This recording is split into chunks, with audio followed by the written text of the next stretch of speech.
নমস্কাৰ বন্ধুসকল, কাইলৈ যেহেতু নিফটিৰ এক্সপায়াৰি হয় তো এক্সপায়াৰি এনালাইচিছটো আমি পটককৈ কৰি লওঁ। চ' দেখিছে এডাল ট্ৰেণ্ড লাইন ওপৰ ফালৰ পৰা আমি ড্ৰ কৰিব পাৰোঁ। এখন হৈছে 15 মিনিটৰ চাৰ্ট।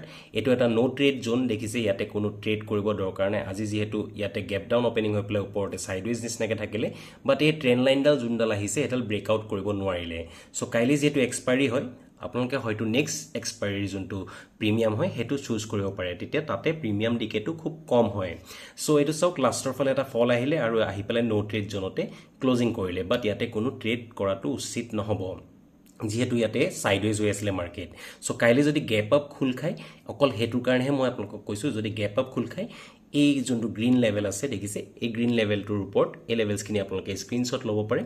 ইয়াৰ ওপৰত যদি থাকে মাৰ্কেট কাইলৈ হয়তো এইটো ব্ৰেকআউট কৰিলে ওপৰ ফালে শ্বুট আপ কৰিব পাৰে। চ' সাৱধানে ট্ৰেড কৰিব, এক্সপায়াৰি হয়, যধে মধে ট্ৰেড নকৰিব। যদি ভিডিঅ'টো চাই ভাল পালে লাইক শ্বেয়াৰ কৰিবলৈ নাপাহৰিব। ধন্যবাদ।